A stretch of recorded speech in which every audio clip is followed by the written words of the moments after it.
Hello, my number is C202, and I'll be performing a monologue from Bruce Norris's Clybourne Park. I'll be portraying Russ.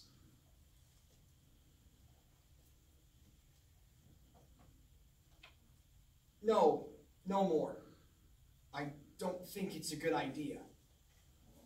Carl, what did I just ask you? Well, I think we've reached the end of this particular discussion. Anyways, appreciate you stopping by. Betsy too. Okay then? Okay.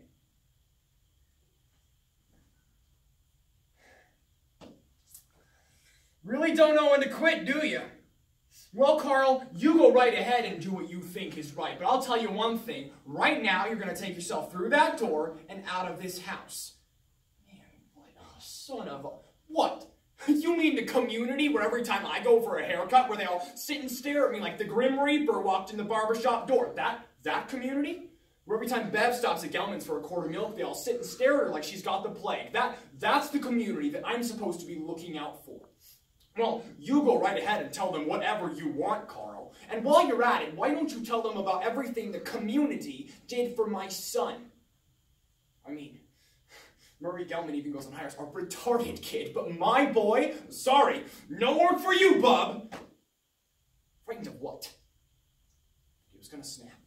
Gonna go off and kill another bunch of people. You know, you send him off to defend a country. He does like he's told, only to find out the kind of idiots he's defending. Oh, of course he did, Bev. He confessed to what he did.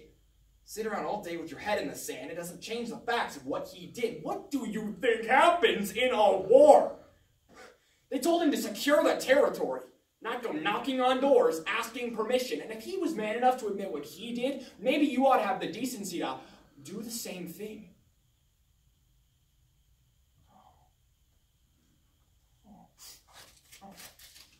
Well, here you go, Carl. Let's all read a little something, shall we? Dear Mom and Dad, I know that you'll probably blame yourselves.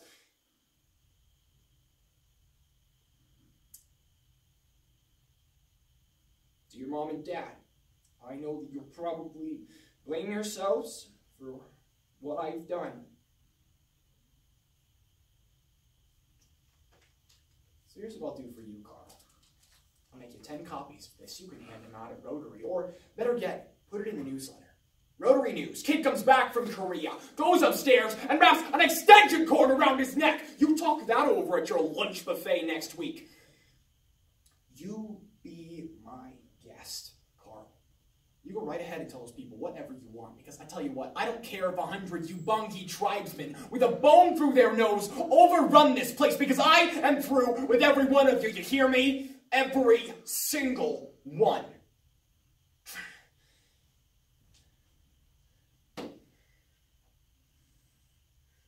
Thank you.